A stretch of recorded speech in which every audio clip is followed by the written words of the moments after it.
Cette séance du Conseil de ville de la Chute vous est présentée par la Boulangerie du Petit Chef. Vous avez le goût d'un bon pain frais? Faites un saut à la Boulangerie du Petit Chef située au 546 rue principale à la Chute. Vous y retrouverez une grande variété de pains frais du jour avec de la farine biologique et des produits de qualité.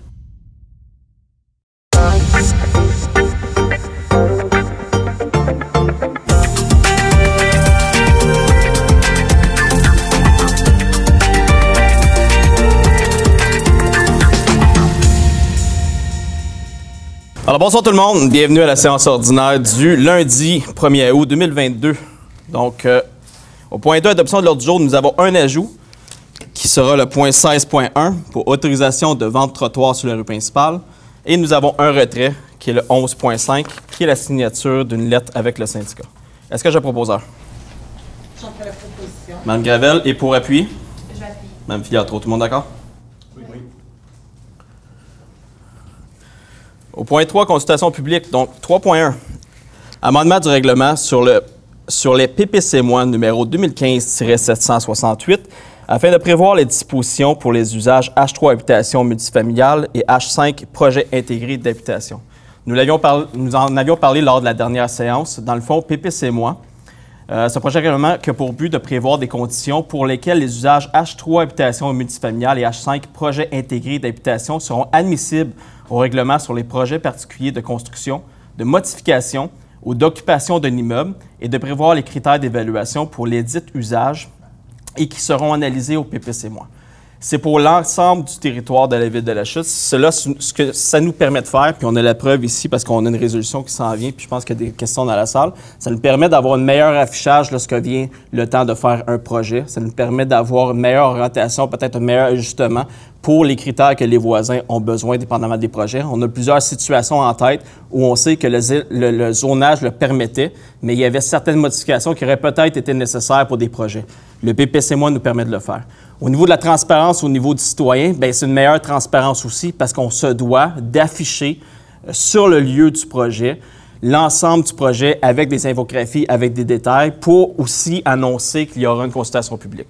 La différence, avant, bien, c'était dans les journaux uniquement. Donc, souvent, les citoyens venaient après et nous disaient tout simplement on n'était pas au courant du projet.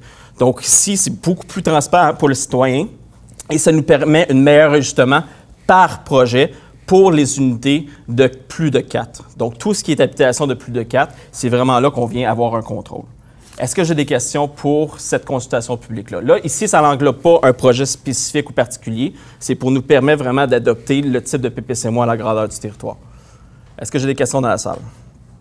Monsieur... Si tu fais avec le gouvernement du Québec qui oblige la densification dans le... C'est la même chose. C'est pas pour empêcher la densification, c'est pour mieux contrôler, dans le fond, certains projets. Je vous nomme un projet qu'on a en tête. Et qui l'oblige, la densification des gouvernements du Québec. Puis les terrains à la Chute, il n'y en a plus... Monsieur Lanoux, vous comprenez très mal c'est quoi un PPC-. On n'empêche pas la densification, on ne réduit pas la densification. On va venir modifier les projets pour respecter les voisins, pour avoir une meilleure transparence au niveau de l'affichage. Je donne un exemple. Souvent, bien, on va peut-être finir plus large, moins haut, plus large, pour pouvoir avoir de la visibilité pour les quartiers existants. Donc, c'est vraiment pour venir s'adapter par projet. C'est beau. Oui. L'affichage, vous dites plus transparent. Est-ce que ça va être les deux façons, c'est-à-dire dans les journaux et localement? Oui, ça reste de même, mais ce qui est nouveau, c'est sur le lieu. Sur le lieu. Et les personnes habiles à voter restent les mêmes. C'est les personnes du secteur, vraiment de la zone. Donc ça ne change pas. Est-ce que j'ai d'autres questions? Parfait. Au point 3.2, projet de résolution numéro 238-07-2022 concernant une demande en vertu du règlement numéro 2015-768 sur le PPC- zone FH-503 pour le lot 3 040 017 du cadastre du Québec. Et ça ici, c'est au 821 route 329. Donc, on a les gens de Pronex qui sont ici présents dans la salle, justement pour nous aider avec le projet. C'est un projet où il y a un déménagement de l'entreprise Pronex qui va partir du quartier industriel Ayers pour s'en aller à l'ancienne carrière sur la 329.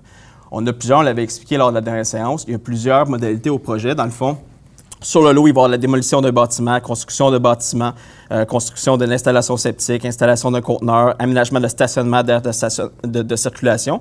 Mais le point où ça contrevient un peu à l'élément ou au règlement, c'est l'usage par industriel qui n'est pas permis. Donc ici, on fait la consultation publique pour vous présenter le projet. Si vous avez des questions, on a les gens de Pronex aussi dans la salle, donc ça va être le temps de poser la question.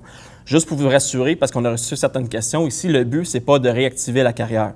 C'est un projet industriel qui s'en va à ce lieu-là. Et oui, on va avoir les questions. Donc, et ensuite, l'exploitation de l'entreprise, bien, ça ne se fait pas nécessairement là, c'est l'entreposage et tout. Pronex pourrait le confirmer, mais ça se fait sur les lieux des travaux, dans le fond. Est-ce que j'ai des questions? Ça, c'est vraiment l'affichage qu'il y a eu sur le bord de la 329. Juste venez au micro pour qu'on puisse vous entendre, s'il vous plaît. C'est le podium. Oui, le micro est sur le podium, c'est pour ça. Mais Non, il est là. Oui, ah, OK. On vous entend. Mais dans le fond, je veux juste savoir, parce que moi, je reste vraiment en face de ça. Puis, c'est quoi qui nous garantit qu'il n'y aura pas comme de boom de camions tout le temps qui vide, que du va-et-vient pu finir, peut-être la fin de semaine, tout ça, là, parce que là, il y a rien. Là. Puis là, depuis un bout, là, ça dynamite de partout. On shake des fois qu'on se demande, on ne sait pas d'où ça vient. Fait que c'est quoi notre garantie que ça va rester calme comme ça? Ce que je demanderais peut-être, c'est aux gens de Pronex de venir présenter le projet, commencer parce que j'aimerais que ça vienne de eux. Ensuite, on pourrait discuter. Puis juste pour s'informer, ce soir, on a aussi le luxe que s'il y a d'autres questionnements puis s'il y a des contestations, on peut repousser. Puis on va pouvoir avoir une consultation ensemble. Mais juste pour être sûr, parce que c'est bien beau qu'il m'explique, là, on a-tu des papiers qui vont prouver que ça va rester tranquille comme ça? Toujours de la nuisance et tout. Puis les opérations de Pronex, c'est sûr qu'il y a des camions et tout, là, mais j'aimerais qu'ils présentent le projet pour que tout le monde soit à la même longueur d'onde. Puis après ça, on pourrait discuter peut-être des contraintes. M. Gravel a des points à ajouter aussi sur le dossier. OK.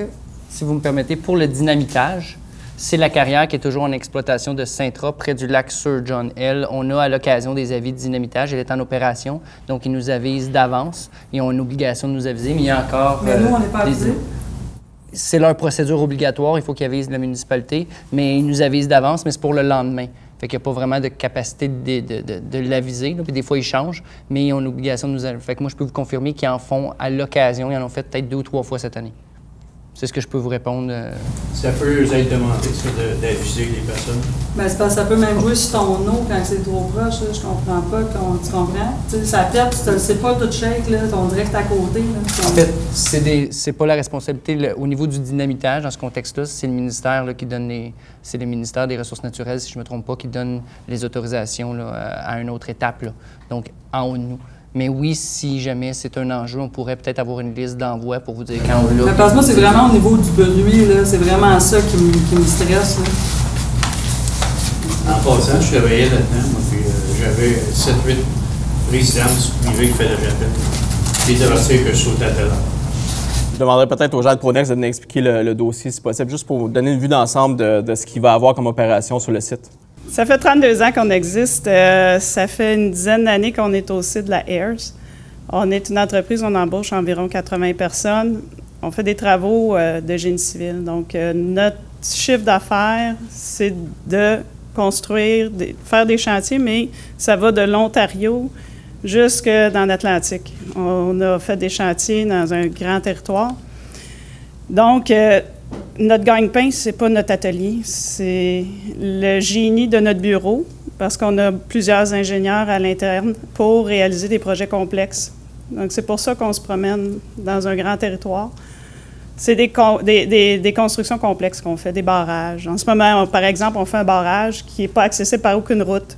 Donc, c'est tout par bateau. On transporte le béton, tout par bateau. Puis, il a fallu qu'on drague un chenal pour se rendre de 4 km. Fait que, ça, c'est au nord de Toronto. C'est un exemple des chantiers qu'on a. Mais nos activités, c'est vraiment sur les chantiers. L'atelier est un soutien qu'on a pour les chantiers. On fait des menus de travaux de soudure, des fois des préparations pour les chantiers. Mais on fait de la mécanique légère. On ne fait pas de mécanique lourde. Nous, on est des ingénieurs. Nos équipements, on ne veut pas faire l'entretien. On achète des équipements le plus neuf possible. Je dirais que dans les dernières années, il y a eu des grosses variations de prix, fait qu'on a un peu étiré nos équipements, là, mais d'habitude, on ne fait pas ça. Donc, on a l'atelier qui est au service du chantier. Donc, ça peut être des réparations de boquettes, comme des préparations de bâtards d'eau, qui est dans le fond des barrages temporaires qu'on met en place sur nos chantiers. Mais on le fait juste assembler. En ce moment, on a notre atelier à la Ayers, dans un quartier résidentiel. on n'a pas de plainte, on n'a pas de... la seule chose, c'est comme on est un peu un éléphant dans un magasin de porcelaine parce qu'on a quand même des gros camions, puis on passe à travers des rues résidentielles, fait que c'est pas l'idéal. Là, le site, pour nous, est excellent parce que c'est une route provinciale. On a des camions, mais on en a 4 de transport de vrac, puis eux autres, ils alimentent les chantiers. Donc, ils partent le matin, ils s'en vont sur un chantier, ils font les allers-retours sur un chantier, puis ils reviennent le soir. Fait que c'est pas toute la journée qu'ils font des allers-retours à notre atelier. Il y a le fardier qui peut peut-être faire 2, 3 voyages, mais tu sais, c'est pas... il transporte la machinerie. Donc, c'est au début des chantiers, puis à la fin des chantiers, il y a plus de transport. Mais à part ça, il n'y a pas...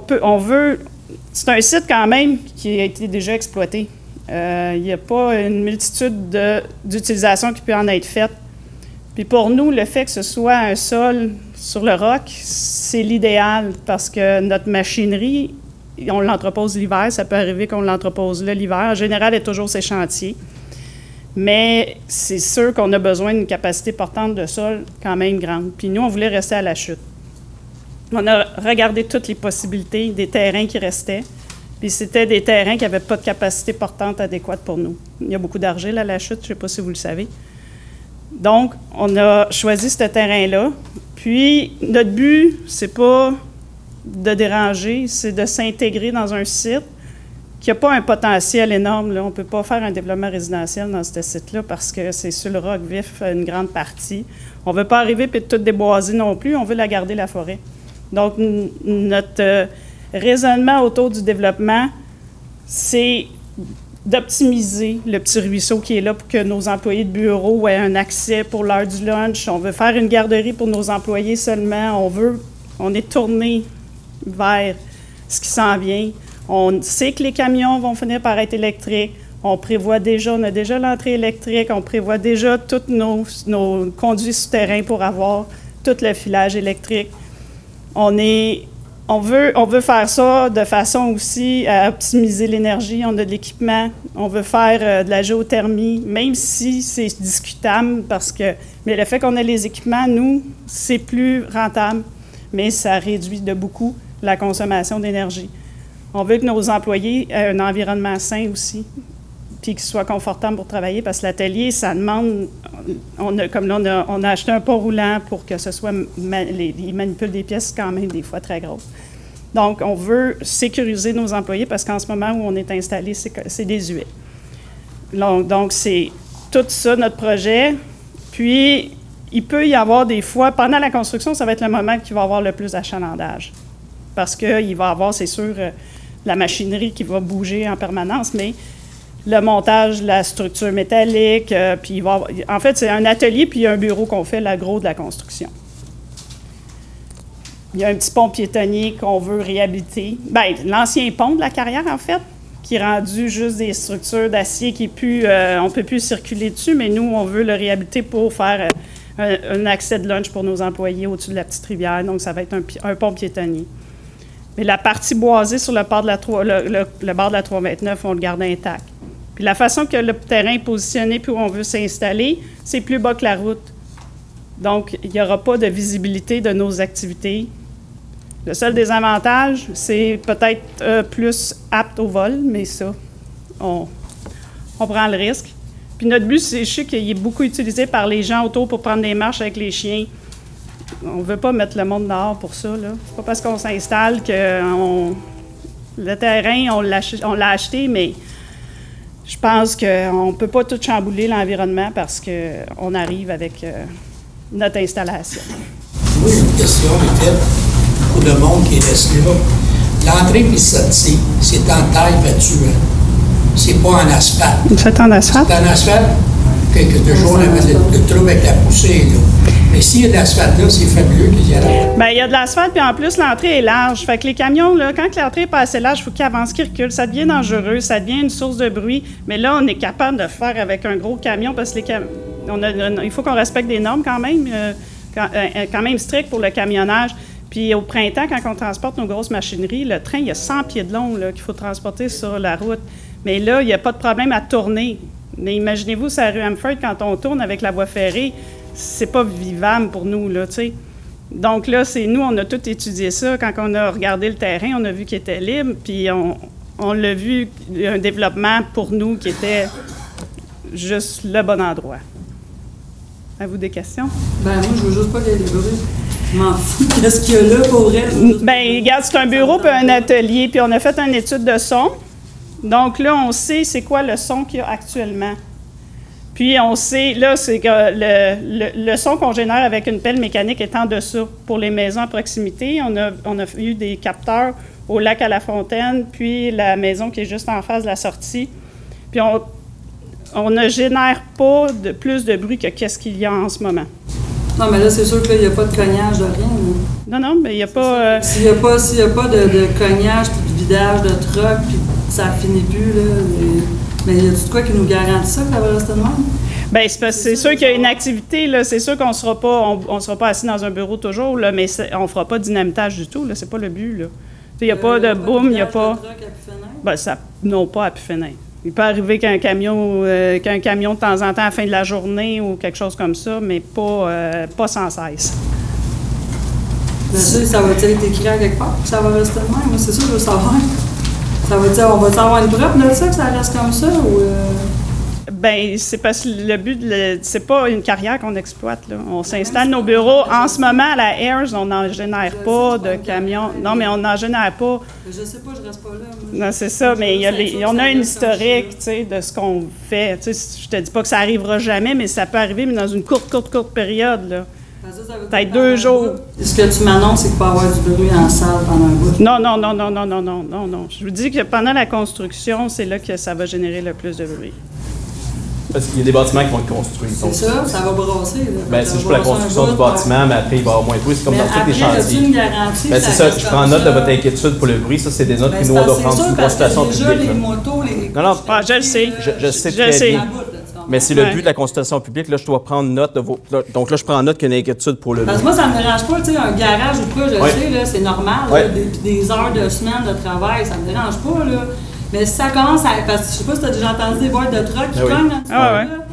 Puis que, admettons qu'il y aurait la fin de ça, puis ça finit plus, tu comprends-tu? Ah, c'est ça, là, à un moment donné, là, fait que ça me dérange pas qu'il y ait de quoi, mais on a-tu une garantie que ça va rester comme ça? Vous habitez à quelle adresse? Je suis direct en face de la maison de Pierre. OK. Ouais. Bien, moi, sérieusement, là, je suis vice-présidente de l'entreprise, là, puis on va se parler, puis s'il y a quelque chose qui s'en vient, au pire, j'irai vous le dire, tu sais, peut-être pendant 2 jours, mais jamais ce sera les fins de semaine. On ne travaille pas les fins de semaine. S'il y a de la construction, on a vu des gros trucks déjà rentrer avec des affaires là, qui sont partis, puis on avait appel. Bien, c'est parce que là, on a fait un peu de ménage, là, puis il fallait qu'on fasse... On a fait des études de phase 1. On a fait des études de phase 2, ça c'est pour voir si le terrain est contaminé, potentiellement contaminé. Là, on sait qu'il n'y a pas de contamination sur le site. Bonne nouvelle. Donc, c'est bon pour tout le monde, pour les voisins, pour tout le monde. Mais tu sais, comme là, ça, on a vu qu'ils ont nettoyé, là, puis qu'ils sont allés tout placer. C'est ça. C'est ça, c'est juste, juste pas de bruit, puis ça devient invivable dans le fond. Tu sais, si tu veux revendre plus tard, t'es plus capable parce que... Non, on comprend votre point, on en prend bonne note. Ouais. Fait que ça, c'est une note qu'il faut rajouter au dossier. Non, mais je comprends, mais comme je vous dis, on a fait une étude de son, là, elle n'est pas finalisée, mais l'étude de son, on sait qu'est-ce qu'il y a comme son en ce moment sur la 329. On les a, les relevés. Fait que c'est sûr que si nous autres, on va faire des vérifications sur nos exploitations, puis on va agir en conséquence, là, tu sais. Parce que moi, comme je dis, ça me dérange pas, là, c'est une compagnie qui développe, puis c'est pour la ville, mais en autant que ça ne vienne pas... Oui, mais je comprends. Je comprends que tu me le dis, mais je sais que... Mais je reste à 344 à Cushing, fait que je sais qu'il y a du bruit. Ça, c'est le rôle de la consultation publique. Là, on vient d'en prendre note que vous avez... Oui? Mon nom est Jean-Marc Perrault. Je suis le résident du lac à la Fontaine. Peut-être. Je ne sais pas comment on pourrait s'arranger, parce que les citoyens à la maison ne pourraient pas entendre votre question. OK. On est plus fort. On ne le voit pas, mais il est là. Donc, j'habite le lac à la Fontaine, qui est le terrain voisin. Et je partage la même inquiétude que madame pour le bruit. Je ne sais pas s'il y aura des odeurs aussi, parce que vous parlez de conteneurs. Mais c'est ça, nous, on a acheté la maison parce que c'est un endroit, c'est un site de villégiature. Alors, je suis comme pas d'accord à ce qu'il y ait un site industriel qui s'installe à côté de chez moi. Ça vient d'évaluer ma maison, à mon point de vue. Sans compter que même si les niveaux de décibels ne dépassent pas le bruit des motos qu'on entend la fin de semaine, il va y avoir plus de bruit. Ou en tout cas, ça va être plus fréquent dans la semaine, j'imagine, pour le va-et-vient des camions. Alors, c'est ça. Moi, je ne suis pas vraiment d'accord avec votre projet. Puis j'aimerais savoir s'il y a une façon de contester ce projet-là. Et quelle est la procédure? Mais en fait, actuellement, selon la contestation qu'on va avoir ce soir, nous, ce qu'on peut faire, c'est venir repousser le point 14.3 qui est l'adoption du règlement. Donc, en repoussant par la suite, ensuite, dans le fond, on a des mesures où on va avoir plus de consultations avec vous, qu'on va s'asseoir avec Pronex, que la Ville va agir en tant que médiateur pour essayer de comprendre le projet. Après ça, si ça passe ou ça passe pas, c'est là qu'on va voir par la suite. Parce que ce que vous voulez faire, dans le fond, c'est changer toute la zone 503. Bien, c'est de permettre l'usage para-industriel dans cette zone-là. Mais ça, c'est une grande zone. Ça va bien au-delà de la carrière qui était là. Oui, effectivement. Donc, ça veut dire que dans l'avenir, n'importe qui pourrait s'installer là, n'importe quelle industrie, qu'il n'y a plus de place ailleurs, ce qu'on me dit. Alors, je ne sais pas, c'est un endroit en pleine nature. OK. On prend très bonne note de votre commentaire. Donc, c'est le deuxième point de ce soir. Est-ce que j'ai une autre question, que ce soit technique ou... Oui, juste nos micros. C'est de quand à quand, votre construction? Et démolition dans une construction d'atelier, à peu près. On va commencer ça, mettons, septembre? Bien, c'est ce qu'on aimerait, là. Non, mais à peu près. Ça dure combien de temps, à peu près? C'est presque un an, là, je vous dirais. À peu près 12 mois. Oui, M. Desrosiers. Au niveau, Mme Julie, de la configuration du terrain, juste pour se donner une idée, lorsque vous entrez par l'entrée principale de la carrière, qu'est-ce qui va se passer du côté sud? Le côté sud, c'est la partie qui va longer le domaine du lac à la Fontaine. Vous avez également le côté ouest qui va être dans le fond et le côté nord de la carrière. Comment allez-vous aménager le tout du côté sud, ouest et nord? Où va se situer à ce moment-là les stationnements?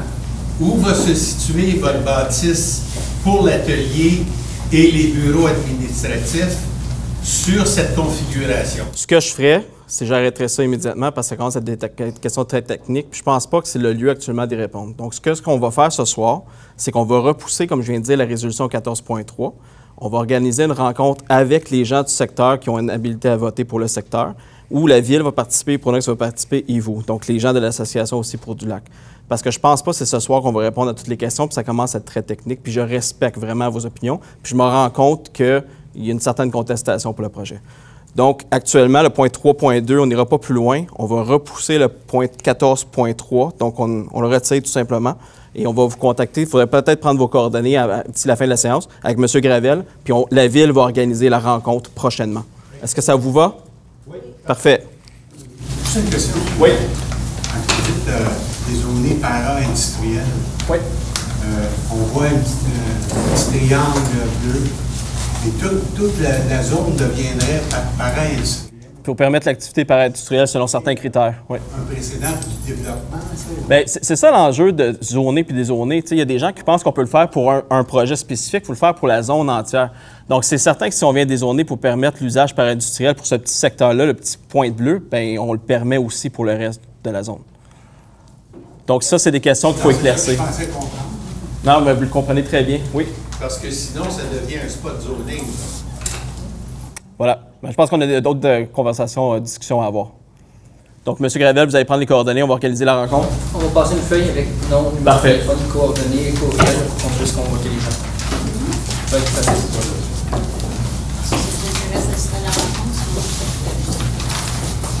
Au point 3.3, demande de dérogation mineure. Donc, 3.3.1, pour le lot 6 470 184, 6 470 185, 6 470 186 et 6 470 187. C'est au 411 et 417 avenue Argenteuil dans la zone HC 349. Donc ici, c'est pour permettre la construction de bâtiments accessoires. Donc c'est un pool house. On ne le voit pas sous l'image. Donc c'est un bâtiment supplémentaire quand le règlement n'en permet que 3. Et la hauteur du bâtiment accessoire sera de 4,9 mètres de hauteur alors que le règlement en prévoit 4,5. Donc, honnêtement, c'est le développement qu'il y a actuellement sur Argenteuil. Donc, le développement que vous voyez, c'est les 3 grandes tours qui sont en train de se bâtir. L'entrepreneur aimerait mettre un pool house au milieu de cela. Est-ce que j'ai des questions? Parfait.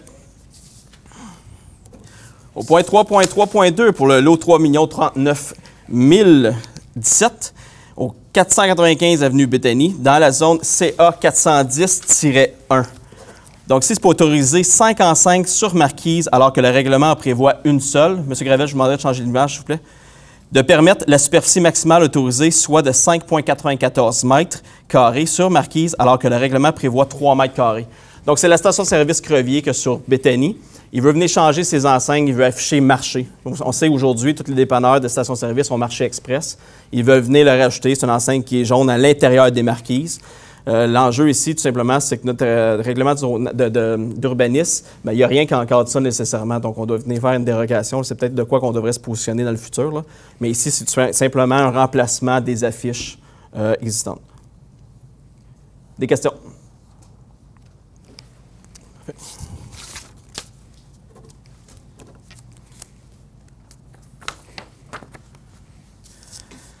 Au 3.3.3 pour le lot 6 249 522 du cadastre du Québec, au 1111 rue du Cardinal dans la zone HA-419.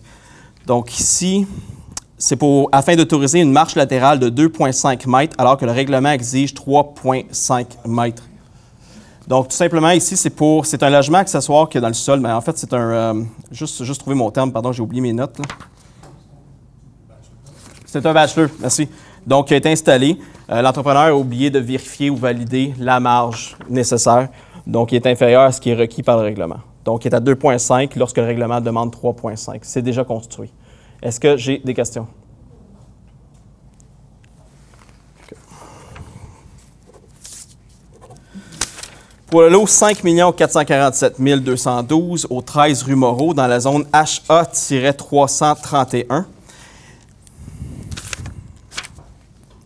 Donc, ici, c'est pour permettre le maintien d'une thermopompe à moins de 2 mètres de la limite de propriété, alors que le règlement exige 2 mètres. C'est un dossier très similaire à toutes les séances publiques depuis quelques séances. Nous avons des dossiers similaires pour ce quartier-là. Il reste encore des cas qui ont besoin de dérogation. Donc, c'est tout simple. On n'a pas la photo, mais c'est une thermopompe là, vraiment qui est installée sur le côté de la maison. Puis, il n'est pas à 2 mètres de la ligne. Est-ce que j'ai des questions? Au point 3.3.5 pour le lot 5 447 213 au 15 rue Moreau, dans la zone HA-331. Donc ici, c'est également même situation, thermopompe à moins de 2 mètres, quand le règlement exige 2 mètres. Même dossier pour une autre maison. Est-ce que j'ai des questions? Au point 3.3.6 pour le lot 5 447 247 au 3 rue Ouimet, dans la zone HA-331. Donc ici, c'est pour permettre le maintien de l'aménagement du stationnement asphalté à 0 mètre de la limite de la propriété, alors que le règlement exige 0,60 mètres. Encore une fois, dossier récurrent pour ce quartier-là. Donc, c'est tout simplement que la personne a fait son asphalte sur la ligne. Il n'y a pas de préjudice envers le voisin parce qu'on n'a pas de plainte pour l'instant, mais c'est un dossier qui est récurrent, qu'on voit beaucoup dans le quartier. Est-ce que j'ai des questions? Parfait. Donc, c'est tout pour la consultation publique et les demandes de dérogation mineures. Au point 4, adoption du procès-verbal de la séance du Conseil tenue au cours du mois de juillet 2022, donc soit pour la séance ordinaire du 4 juillet 2022. Est-ce que j'ai un proposeur? Je vais faire la proposition. Madame Fiatro, pour appuyer? Je vais appuyer, Monsieur David, tout le monde d'accord? Oui. Au point 5, résumé de correspondance d'intérêt public, Madame Bigra. Le 12 juillet 2022, M. Éric Pelletier, directeur général adjoint de la MRC d'Argenteuil, envoie à la Ville de la Chute le certificat de conformité du règlement numéro 2022-739-123.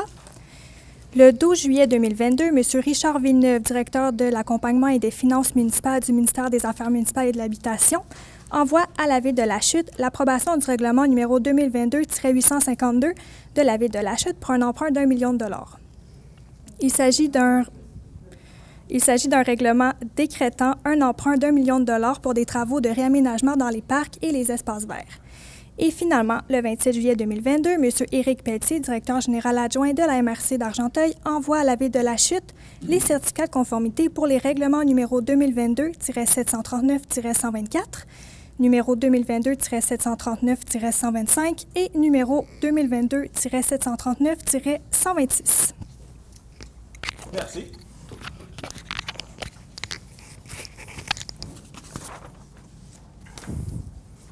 Au point 6, période d'information et de questions. Donc, pour la période d'information, juste vous informer, je pense que vous l'avez déjà vu, nous sommes présentement en phase 2 des aménagements transitoires. Donc, les aménagements vont être déménagés aujourd'hui, demain et peut-être mercredi dans la phase 2, ce qui avait été annoncé.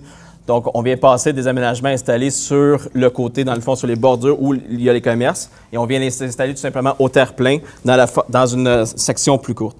Ce que je vous inviterais, on a un nouveau sondage aussi en ligne pour la phase 2. Allez répondre au sondage. Si vous êtes d'accord, si vous n'êtes pas d'accord, c'est très, très correct. On est très ouvert aux critiques, aux recommandations. On collecte beaucoup de données actuellement. Je peux vous dire qu'il y a plus de 600 réponses actuellement sur le sondage et on va être transparent et on va publier le résultat de ces réponses-là. Le but de tout ça, c'est de faire des phases de tests, 2 tests, pour essayer de comprendre le type d'aménagement qui fonctionne. Il y en a qui fonctionnent, il y en a qui fonctionnent moins. C'est pas un tout, c'est pas un ensemble. Il y a des aménagements qui fonctionnent un peu moins, il y en a qui fonctionnent mieux. Et c'est de comprendre lesquels fonctionnent pour, ultimement, plus tard, venir faire des investissements plus majeurs. Je veux vous annoncer aussi, je veux juste clarifier quelques faits aussi. Les aménagements qui ont été construits ont été faits à l'interne, comme vous savez, avec le bois. Les seuls qui ont été achetés, c'est les jaunes, les cabanas. Ceux qui ont été construits avec tout ce qui a été aménagé, ça s'en va dans les parcs après. C'est pour le réaménagement. On l'avait dit quand on a adopté la résolution pour cette dépense-là. Donc, c'est transitoire, c'est 4 semaines phase 1, 4 semaines phase 2. On retire le tout. On poursuit le sondage une fois que tout est enlevé. Donc, en mi-septembre, on va être prêt à vous dire le résultat. Nous avons fait aussi des consultations auprès des commerçants touchés dans la zone. On va faire la même chose pour les commerçants touchés dans la phase 2. On veut savoir si ça les aide concrètement, s'il y a un achalandage de plus dans le magasin, s'il y a un impact sur les ventes et tout. Donc, on est très, très, très transparent avec ça. Et je vous le dis, si vous voulez contester, vous voulez avoir des recommandations pour peut-être changer des choses, allez sur le site de la ville, lachute.ca, et répondez au sondage. Et même si vous avez répondu au sondage de la phase 1, répondez au sondage de la phase 2. C'est un nouveau sondage, c'est une nouvelle collecte de données. Et on est venu s'adapter un peu. Il était un peu plus court, le sondage. Ça va être plus facile à répondre parce qu'il y avait beaucoup de questions initialement. Donc aujourd'hui, mardi, mercredi, c'est ça. Je peux vous annoncer aussi que Argenteuil en blues a accepté de venir jouer du blues lors de son festival sur les aménagements transitoires aussi pour essayer d'animer le centre-ville, pour nous participer, pour vraiment créer un centre-ville qui est festif lors d'Argenteuil en blues qui va être dans 2 semaines. Monsieur Lajoie, au niveau des activités. Oui, monsieur le maire, merci beaucoup. Donc, au niveau des activités du mois d'août, encore une fois, un gros mois. Donc, du 28 juin au 18 août, il y a le Club des aventuriers du livre pour les 6 à 12 ans à la bibliothèque. Les 2 dernières danses en ligne de la saison estivale se passeront le 2 et 9 août avec Sylvain Lepage, site au Parc Ayers. Et évidemment, lorsqu'il pleut, on transfère à l'Arena Kevin Lowe Carpagé. L'entrée, elle est libre et elle est gratuite. Le 5 et 6 août, évidemment, la chute en fête, on ne peut pas passer sous silence le premier festival de la chute organisé par la ville. C'est au Parc Baron, l'entrée est gratuite. Et si vous me permettez, je vais quand même vous énumérer quelques activités à faire durant ces 2 journées-là. Donc, on commence ça le vendredi 5 août avec un spectacle de 6 humoristes à 19h. Et par la suite, à 21h, c'est le groupe Madhouse qui va être en prestation sur une scène au Parc Baron. La journée du 6, donc le samedi, ça débute à 13h avec un spectacle de clown, le clown Zani. De 13h à 15h, il y a un grand bingo intergénérationnel tout près du Médaillon d'Or qui est ouvert à tous, évidemment, pas juste pour les aînés. De 14h à 18h30, il y a l'aventure Jurassique, qui est une aventure là, avec le thème, évidemment, des dinosaures, très intéressant pour les enfants. De 14h à 19h, c'est la fête familiale, où là, il va y avoir une multitude d'activités sur le site à faire pour les tout-petits. De 14h à 18h, nous aurons évidemment des activités aussi avec nos organismes communautaires de la Chute et d'Argenteuil. À 18h, il y a un spectacle de Saratoga. À 19h, un autre spectacle de Marie Claudel. Et évidemment, à 20h, le gros spectacle sur la scène principale de Vincent Vallière. Très gros spectacle, donc on invite tous les gens à y assister. Pas juste les Lachitois, évidemment, l'ensemble des gens d'Argenteuil et d'ailleurs.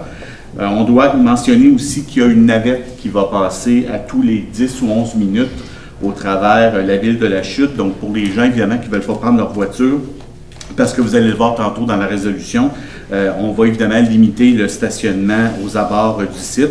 Il y a une navette qui peut faire le tour et vous embarquer, évidemment, sans frais.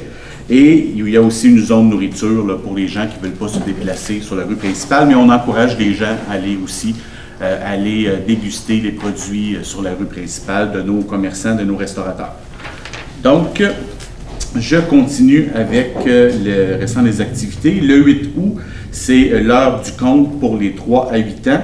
Le 9 août, c'est le cinéma plein air pour le film Chanter 2. C'est la reprise de la projection qui aurait dû avoir lieu le 21 juillet, mais en raison des précipitations abondantes, on a dû repousser. Alors, dès 20h, il va y avoir de l'animation musicale et lorsque la pénombre va commencer, le film va débuter. Le 10 août, un atelier de dessin organisé par, évidemment, la bibliothèque pour le Club des aventuriers du livre. C'est à 18h. Du 11 au 13 août, il y a une grande vente de livres au profit de la Maison populaire d'Argenteuil qui est organisée en partenariat avec la bibliothèque Jean-Marc Belzile et la Maison populaire d'Argenteuil. Ça se fera à l'Aréna Kevin Lowe Pierre Pagé sur le béton de la patinoire. Le jeudi, le vendredi, c'est de 14h à 19h et le samedi de 10h à 17h. Argent comptant seulement et c'est ouvert à tous. Vous pouvez apporter vos sacs réutilisables et il y a une variété de livres là, au niveau des sections jeunesse pour adultes, documentaires, romans, français et anglais. Et gratuité de 20 livres jeunesse pour les enseignants ou éducateurs en garderie sur preuve d'emploi. Donc ça, c'est très intéressant. Du 11 au 13 août prochain, il y a le Festival Argenteuil en blues, vous en parliez tantôt, M. le maire, au Parc Baron. C'est organisé par Argenteuil en blues avec, comme vous l'avez dit tout à l'heure, une partie qui va se passer aussi sur la rue principale.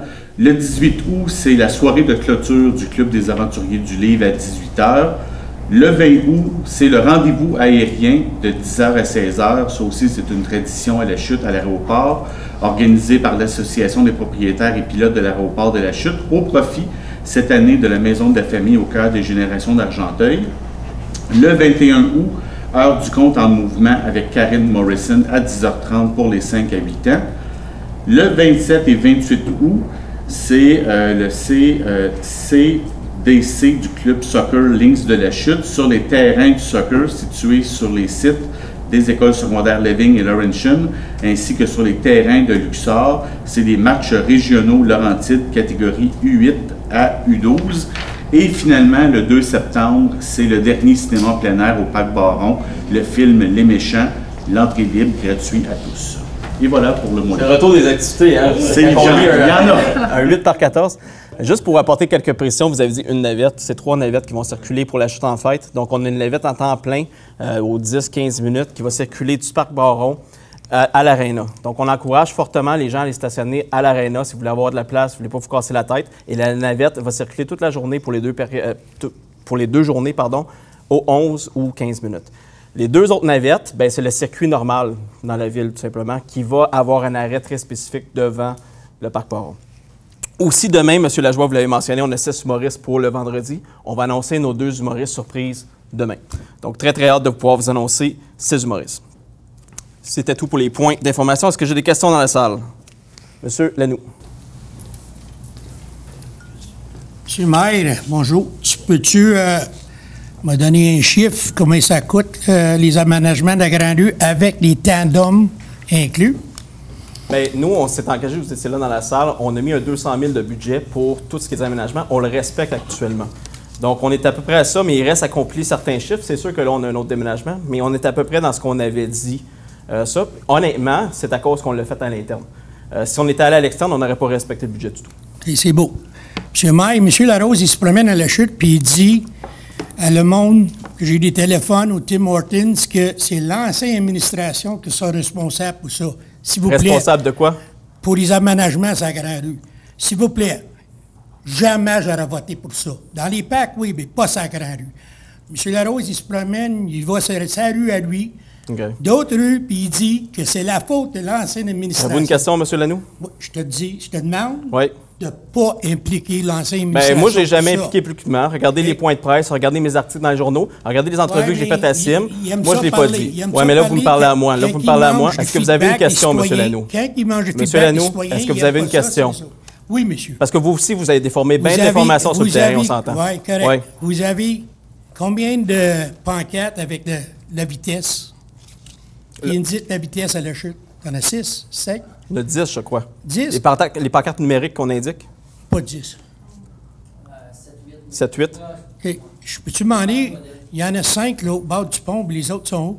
Bien, il y en a sur la rue principale. Le boulevard Tessier, là, le monde qui se plaint. OK. Boulevard Genteuil, que le monde, ça fait 3 ans qu'il se plaint, là, pour la vitesse. On n'en voit jamais. Bien, boulevard Genteuil, c'est une route provinciale, on va se le dire aussi. Là. Puis on a essayé de baisser la vitesse, on n'a pas été capable, mais on a fait une résolution politique. Boulevard Tessier aussi, on l'a annoncé, on arrive peut-être avec des aménagements pour essayer de réduire la vitesse. On a envoyé aussi, nous, moi j'ai fait affaire avec la SQ, j'ai demandé de me donner les quartiers problématiques où il y avait plus d'interventions. Arrêt au parc est sorti largement au-dessus de tout le monde. Donc on a envoyé des affiches là. Même chose, c'était sur la rue principale, sur la 158, avant Lose. On a mis une affiche là. Donc, les affiches se promènent aussi, ne sont pas installées en permanence. Et ça nous permet aussi de récolter des données et valider aussi à quelle vitesse les gens roulent. Il faut l'attendre sur le boulevard Tessier. Troisièmement, dans votre campagne, vous parlez souvent des piscicades non sécuritaires. Oui. Des lignes à terre, des petits poteaux noirs. J'ai vu que tu as fait la même chose. Non, on a repoussé le projet, en fait. Non, c'est pas du tout la même chose. Avec le projet, ça, c'est les pistes existantes, M. Lanoux. On va venir les corriger. Le nouveau projet qu'on s'en vient, qu'on a repoussé le point de presse parce qu'on est problématique de le livrer, c'est vraiment en respectant le code de la sécurité à 1,5 m par voie, en peinturant avec des vrais bollards et tout. Ça, là, on est encore là-dessus. Et la raison pourquoi j'ai rien annoncé pour l'instant, c'est que, comme vous venez de dire, je me suis positionné défavorablement aux pistes existantes. Là, je ne suis pas pour effacer toutes les pistes à la chute, on va venir les améliorer. C'est ça. Les peinturés, là, sont encore à même Non, mais ça, c'est dans le work order des travaux publics. Vous savez comment ça marche? La bibliothèque est rendue où? La bibliothèque est encore en évaluation. On a justement des scénarios sur la table. Je l'ai dit à la dernière séance. Il y a peut-être encore plus d'argent disponible. On peut peut-être aller chercher jusqu'à 40 de subvention. Puis, à votre fini quand? Bien, on n'est pas là. Je viens de vous dire, on est encore en évaluation des scénarios. Vous ne l'avez pas fait non plus, M. Lanoux. Non, vous avez voté contre aussi, là? Non. Oui, c'est ça. Donc, posez pas moi la question. J'ai voté contre des contrats qu'il a donnés à 13 On l'analyse de façon très responsable en étudiant des ratios, puis on est allé chercher plus d'argent aussi. Donc, il y a encore de l'argent disponible au niveau des gouvernements qu'on peut aller chercher, qui va peut-être nous aider. La position du Conseil n'est pas faite encore. On n'a même pas déterminé si on l'ajoutait. Il y a une gestion de la dette à faire aussi également. Donc ça, on n'est pas là encore. Okay. Quand tu t'en descends la rue Henry, puis tu arrives sur la rue Mary, puis tu vires sur Mary vers ici, encore le même problème de 2 ans passés, il y a une grosse arbre qui pousse. So, quand tu fais ton stop, je veux juste comprendre c'est où. Sur Henry. Tu descends Henry vers Mary. OK. Tu arrives, tu stop. Oui. Quand tu veux avancer pour virer, il faut que tu avances dans la pisciclade. C'est quelqu'un qui s'en vient sur une bicycle vite. Oui. Il se fait ramasser, il ramasse le char. L'année passée, ils ont été coupés toutes les branches. Ça patine entre la ville et Steve O'Brien. Mais c'est vraiment une place dangereuse. Vous êtes au courant du dossier, M. Gravel? On pourrait vérifier. OK, parfait. C'est beau. Est-ce que j'ai d'autres questions dans la salle?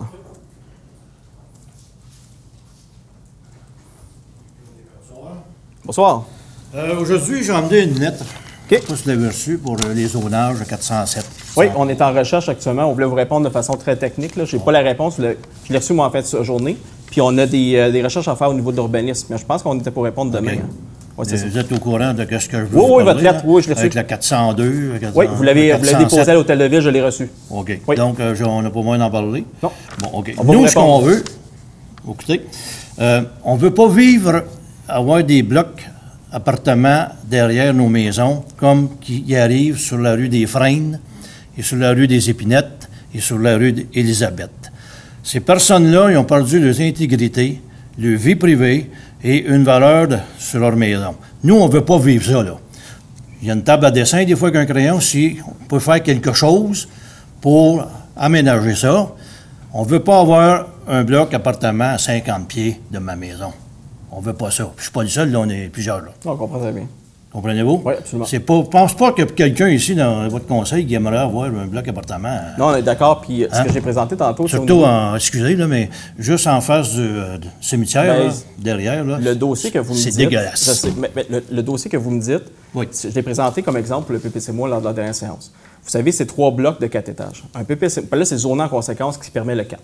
Un PPC-MOI aurait pu nous permettre de respecter les quartiers existants autour en minimisant peut-être la hauteur du bloc qui est près des quartiers. Moi, je suis allé sur le terrain avec Kylian, avec Mme Cyr-Desforges pour regarder, puis c'est vraiment les 2 étages de plus qui affectent. Puis même les citoyens autour me le confirment. Il y a comme 2 étages de trop pour le bloc qui est derrière. Donc ça, on aurait pu venir s'ajuster et tout. On travaille aussi dans les prochaines semaines avec M. David, qui est responsable mandataire du dossier, pour une vue d'ensemble, une stratégie de quel type de développement qu'on veut et où à l'intérieur. Parce que là, on commence à être limité par les terrains à développer. Puis il ne faut pas nécessairement bloquer le développement, mais il faut bien le faire pour avoir un développement durable et une vérité. Sauf pourquoi pas des maisons, des bungalows? Dites-moi. Ben, c'est ça qu'on est. Parce que dans le temps de M. Gravel, je me souviens bien, l'an passé, vous aviez dit qu'il y avait une zone tampon de 300 mètres. Je n'ai pas donné de détails. Je qu'on voulait... Pas de détails. C'est ça que vous aviez dit pareil, je l'ai entendu. Moi, ce que j'ai dit, c'est qu'il y avait une obligation, une intention d'avoir une gradation de la densité. Donc, on part avec soit de l'unifamilial ou du jumelé, puis on va monter tranquillement. C'est toujours ce qui est demandé par la ville. Bien, si je comprends, là, si j'ai des renseignements un peu partout, M. Deschamps construit des blocs appartements. Il ne bâtit pas des bungalows. Ben, il n'y a pas de plan d'ensemble définitif et final encore à l'étape où on se passe sur le bureau, donc je ne peux pas me prononcer. Écoutez-moi bien, là, une chose. Si vous dites qu'il n'y a pas de plan, moi, je l'ai vu, le plan. Non, pour l'ensemble de la ville. La ville, avant, ne s'est jamais positionnée pour avoir une vision globale de quel type de développement qu'ils veulent faire. Les projets sont acceptés au contour. C'est bien. Si c'est juste un aperçu de voir ce qu'ils veulent. Absolument, je suis d'accord avec vous, puis on s'est positionné contre ça. Mais on ne peut pas empêcher la densification parce que c'est une imposition gouvernementale. On doit avoir un certain indice de densification. Mais on n'est pas obligé nécessairement d'avoir de la haute densification partout. C'est ça l'affaire. Puis l'unifamilial, comme vous dites, bien, il y a des ajustements qu'on peut peut-être se rapprocher aussi parce qu'il y a une certaine demande pour ça aussi. On le dit à l'intérieur du conseil. Les gens, bien, ça prend de la place, puis les gens veulent avoir ça, ils veulent avoir leur côté. Donc, il ne faut pas négliger un ou l'autre. Non, je comprends bien, mais vous, est-ce que vous aimeriez ça? Non, je suis très honnête. Mon voisin, il y a une piscine creusée, il y a des enfants, il y a une femme. Oui. Je ne pense pas qu'il soit intéressé qu'il y ait une personne en bas qui regarde dans sa cour. Comprenez-vous? C'est juste ça qu'on ne veut pas. Oui. Hein? Puis, on ne comprend pas. Au début, c'était le vieux baron, il y avait des blocs appartements qui partaient, blablabla, jusqu'à Béthanie. Là, ils sont rendus, chez nous. On est en arrière avec M. Deschamps. On n'en veut pas. On vous le demande. Là. On fait une demande, on n'en veut pas. J'espère que vous allez respecter quelque chose, qu'on a une entente, puis qu'on s'entend bien là-dessus. On ne veut pas avoir des 4 étages, des 3 étages, puis on ne veut pas de ça, là. On n'en veut pas. J'espère que vous allez nous respecter là-dessus. Il y a quelques maisons là-dessus, puis même il y a le bout de Mary, il y a des maisons là, ils ne sont pas contents. Ils ne sont pas ici, là, parce qu'ils ne pouvaient pas me dire, là, mais ils ne sont pas contents de ça. J'espère que vous allez comprendre ça, que nos cours, on espère qu'on va se faire respecter. Je comprends très bien votre point. Comprenez-vous? Oui. Ben, je vous remercie beaucoup de m'avoir écouté. Merci à vous. On va vous répondre pour votre demande. On va-tu avoir des nouvelles là-dessus? Oui, c'est ça que je viens de dire. On va vous répondre là-dessus. Il y avait des recherches urbanistiques à faire. C'est bon. Merci beaucoup. Là. Merci.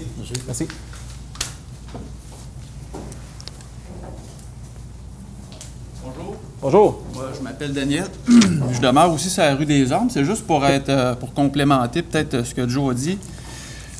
C'est pour savoir s'il y a vraiment là, déjà des plans sur la table ou c'est encore en devenir. Là, est-ce que ça a déjà été décidé? Il y a des plans qui ont été déposés, mais ne sont pas montés au conseil parce que c'est encore un travail qui est à faire. Mais ça n'a pas été monté au conseil encore. Donc, l'urbaniste travaille avec le promoteur actuellement. OK. Puis là, est-ce qu'il va y avoir une façon comme vous dites, le nouveau projet qui va pouvoir nous mettre au courant au bon moment opportun? Parce que là, on voit déjà que les boules ont passé, ont déjà défriché, ont déjà fait une ligne. Je suis allé me promener en arrière. Sur la rue Mary. En fait, c'est nous qui les avons fait. C'est pour aller faire des tests de sol en prévision des infrastructures à mettre. Fait que ça, c'est purement les processus phase 1, phase 2, tests de sol, les tests de compaction, de capacité, etc. Parce que j'imagine qu'il y a déjà une certaine planification, parce qu'il y a des piquets avec des numéros, des lots. En fait, il n'y a pas de piquet, il n'y a pas de lot, il n'y a pas de lotissement. C'est vraiment l'emplacement de potentiellement des rues. Puis nous, on doit déjà être en processus de faire les demandes de certification pour l'emplacement des rues. Mais le zonage, et comme je réitère, qu'il n'y a pas de plan définitif sur la table. à l'heure actuelle. Il y a un pattern de rue. Il faut faire le pattern de rue aussi en premier pour être capable de calculer les infrastructures. Fait qu'on est vraiment dans le pattern de s'assurer du pattern de rue au départ. Puis ensuite, l'ajustement va se faire au niveau des infrastructures. Parce qu'à l'époque, on m'avait parlé qu'il y aurait une zone tampon pour retenir l'eau, parce qu'il y a un cours d'eau derrière chez nous, puis il y a un autre ruisseau qui est le Walker. Mais là, de la façon que j'ai compris, là, on a déjà commencé à défricher. Puis là, il y a eu des réaménagements parce que le développement des rues ne seront pas exactement pareils. Fait que là, les ingénieurs sont dans... Et en fait, c'était de la planification à grosse échelle. Maintenant, on tombe dans plus raffiné comme information, donc les éléments sont déplacés. Puis là, c'est les ingénieurs qui... Parce qu'il y a une certaine zone humide dans cet endroit-là, je ne sais pas si je me trompe, là, qu'il y a quand même... c'est pas de la grosse, comment je pourrais dire ça? C'est parce qu'il y a des rainettes, là, tu sais, les petites grenouilles qui grimpent aux arbres, ça, j'ai jamais vu ça moi ailleurs, mais ici à la chute, il y en a un paquet en arrière de chez nous. Puis là, on était en train de mettre le boule. Puis l'année passée, il y avait des castors. Puis là, ça a tout été rasé, là, selon ce que j'ai été voir, puis effectivement, il n'y en a plus, là, il n'y a plus de petites dots de Mais les travaux sont faits selon le certificat d'autorisation qu'on a reçu du ministère de l'Environnement. Fait que ça, à date, ça a été vérifié parce qu'on est allé justement une couple de semaines pour vérifier. Vous avez vérifié que les travaux qui sont effectués actuellement correspondent à ce que le ministère de l'Environnement nous permet de faire dans ce milieu-là. Donc, il n'y a rien qui devrait défaire l'environnement comme vous dites présentement, là. Là, après ça, c'est sûr, ça va dépendre des projets de développement qui vont venir après. C'est sûr qu'il y a un certain remblayage qui va être nécessaire. Mais actuellement, les travaux qui ont été faits ne devraient pas avoir affecté l'environnement. OK, parce que c'est pas ça que j'avais entendu dire, c'est qu'il y avait des castors qui se sont déplacés, même qui ont été logés au Patrick Morin, là. Peut-être que je me trompe. Ce qu'il faut savoir, c'est qu'en milieu urbain, les castors, on les trappe. Oui, de façon générale, parce que sinon, on se ramasse avec des inondations dans des piscines de gens, des gens qui ont des piscines creusées à certains endroits, qui se sont vus avec... Là, c'est là que je voulais aller avec la zone tampon. Là, si on défait tout le petit ruisseau, la rétention d'eau qu'il va y avoir, là, les arbres qui vont peut-être être abattus, j'imagine, des arbres quand même matures qui viennent apporter un certain drainage d'eau. Parce que là, on peut le voir dans le ruisseau Walker, là, quand il pleut, l'eau s'accumule là de beaucoup. Et si on rase tout ça, il n'y aura plus de rétention d'eau. J'imagine qu'on va y avoir un petit peu plus d'inondation. En fait, les calculs sont faits. En fait, c'est le ministère de l'Environnement qui donne les permis finaux du drainage, mais les ingénieurs calculent les précipitations, le drainage, et s'il y a une imperméabilisation des sols, ils sont obligés de compenser. C'est pour ça que dans certains développements, vous allez voir des bassins d'accumulation d'eau. C'est pour compenser la perméabilité du sol puis l'eau qui s'infiltre pour s'assurer qu'il n'y ait pas de coups d'eau supplémentaires dans les cours d'eau existants. Savez-vous s'il va y en avoir à cet endroit-là? Absolument. Aussitôt qu'il y a un développement aujourd'hui, peu importe où se fait où, il y a toujours des bassins d'accumulation. Quand vous parlez d'un bassin, c'est un bassin ciel ouvert ou c'est souterrain? Ciel ouvert. Ciel ouvert, OK. Comme un lac artificiel? Tout dépendant de la dimension, de la grosseur, ça peut prendre des formes. Ils vont tenter de s'adapter au terrain pour avoir le moins de remblais de déblais possible.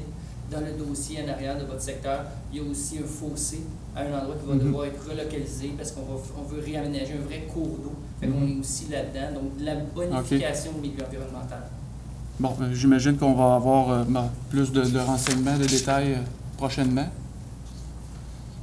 Mais aussitôt que ça monte au conseil, comme je vous dis, on entreprend les processus de consultation publique comme on a fait.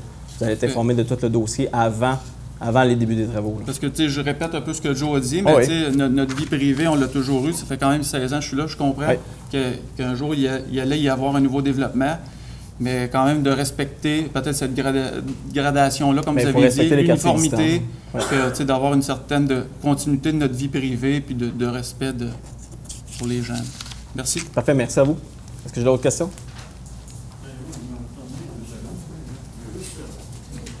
Juste vous dire, parce que mon ami vient d'expliquer, moi, je suis un gars qui marche le bois. J'ai été. Je vois souvent en haut. Là, ils ont rempli le bassin de... Bien, il y avait toutes les sortes d'animaux que vous ne pouvez pas trouver là.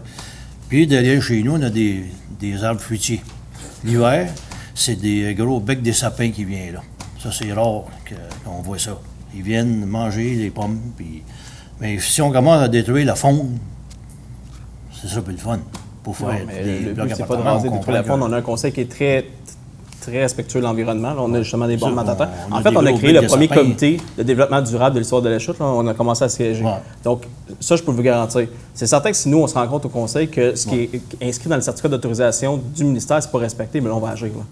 C'est sûr et certain. Mais actuellement, c'est juste des tests de sol qui ont été faits. On veut juste se faire respecter. Je vous comprends parfaitement. C'est juste ça. Oui. On veut pas... On veut pas que ça se développe pas, là. C'est pas ça le but, là. C'est juste que je veux pas que... Non, mais c'est respecter les quartiers de chez nous. Non, comprenez-vous? Parce que j'ai un chum qui est là sur la rue d'Élisabeth, qui a fait un feu un soir, puis le gars descendait en bas, puis il a dit « Éteins ton feu de boucan chez nous. » Hey! C'est pas le fun, là. Non. Pas le fun pantoute. Bon, ben, merci beaucoup. Non, merci, bonne soirée. Est-ce que j'ai d'autres questions? Une question ici?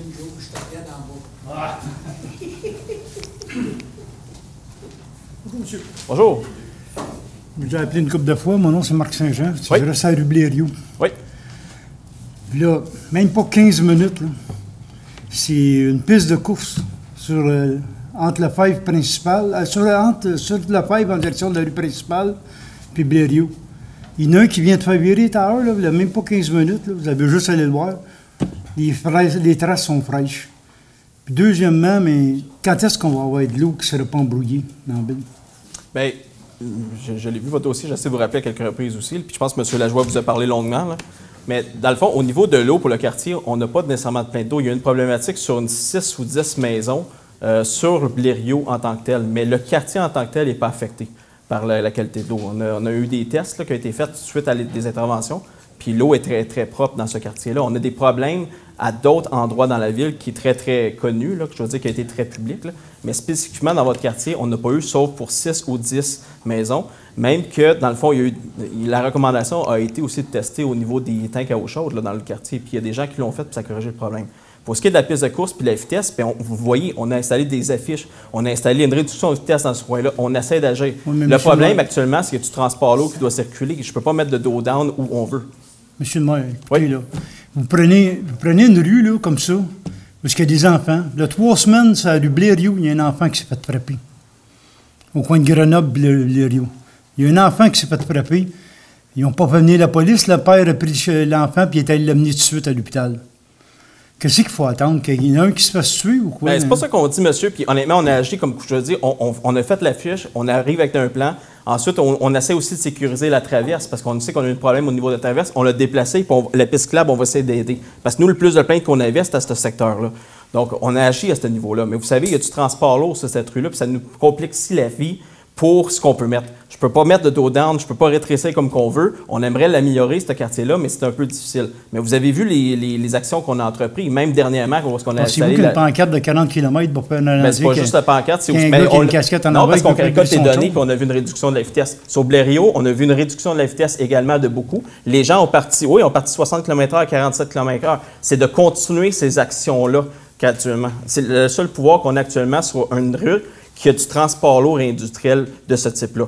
Je suis très sensible à votre cause. On a pogné un camion à 85 km sur la Fève. Oui, puis on a envoyé la police aussi. Moi, j'ai envoyé la police au Aéroparc, puis on les a envoyés également sur le Fève, puis on a donné des mandats de vitesse. On a aussi pris des gens qui conduisaient avec le siffleur au volant, puis on a pris des gens qui ne respectaient pas le stop. On a agi là-dessus. Nous autres, dans ce quartier-là, il faut absolument endurer ça, les virages de pneus puis tout au complet. Non, on ne peut pas que vous endurez ça. Puis c'est pour ça que je vous dis, on a envoyé la SQ spécifiquement. Je l'ai mentionné tantôt aussi qu'une des problématiques qu'on avait, c'est Aéroparc, mais aussi le Fève, qui est une problématique à cause du transport. Parce que là, ça se met direct sur le Fève, là, en direction du principal, puis c'est celui qui fait le plus long burn-out. Moi, je connais du monde qui habite dans le secteur qui n'a pas la problématique, là. Mais oui, je sais que la vitesse... Le conseiller reste dans ce coin-là, c'est parce qu'il est ici, là, puis là-bas, il vient de le faire, là. OK. Mais vous savez, M. Saint-Jean, on a installé il y a 2 semaines un indicateur de vitesse sur le Fève. Non, mais c'est parce que M. Saint-Jean, ce qu'il faut comprendre, c'est ça récolte des données. Alors, quand on vient se positionner pour une réglementation, nous, on regarde ça. Et comme je vous dis, les gens, ils lèvent le pied de la pédale. Ça ne tente pas au coin de Blériot puis la Fève, mettre un stop? Un stop, non. Non? Non. Bien là, il faudrait l'évaluer, mais non, le stop, c'est pas dans les plans actuellement sur ce coin-là. Non. OK, c'est beau. Parfait, merci. Est-ce que j'ai d'autres questions en salle? Parfait, c'est bon pour le point 6. Point 7, administration générale. Dépôt du rapport du directeur général selon l'article 10.2 du règlement sur la gestion contractuelle, c'est un dépôt. Au point 7.1, dépôt du rapport du directeur général selon l'article 10.2 du règlement sur la gestion contractuelle. Ah, c'est celui que je viens de faire, pardon. 7.2, confirmation de l'octroi du contrat d'assurance de dommages des biens. C'est écrit 2 fois? Confirmation de l'octroi du contrat d'assurance de dommages des biens et du renouvellement des contrats d'assurance automobile et d'assurance responsabilité pour le terme 2022 et 2023. Donc ici, nous avions adopté une résolution il y a quelques séances. En fait, c'est pour faire être inclus dans l'achat regroupé de l'Union des municipalités du Québec pour avoir un avantage au niveau du tarif des assurances. Le tarif a quand même augmenté. On le sait, les assurances augmentent partout, que ce soit pour les villes, pour les résidences et pour les citoyens. Mais il a augmenté beaucoup moins que si nous étions indépendants. Donc, on fait affaire avec la firme BFL au montant de 299 527, incluant les honoraires de courtage plus taxes à BFL Canada, évidemment. Et le montant sera payé à même les sommes disponibles. Donc, on avait déjà réservé 234 200 au budget 2022. Et la différence va être assumée à même la réserve point prévu pour la période du 1er juin 2022 au 31 décembre 2022 et à même le budget d'opération pour l'année 2023 pour la période du janvier 2023 au 31 mai 2023. Est-ce que j'ai un proposeur? Monsieur David, pour proposer, pour appuyer. Monsieur Larose, tout le monde d'accord? Oui.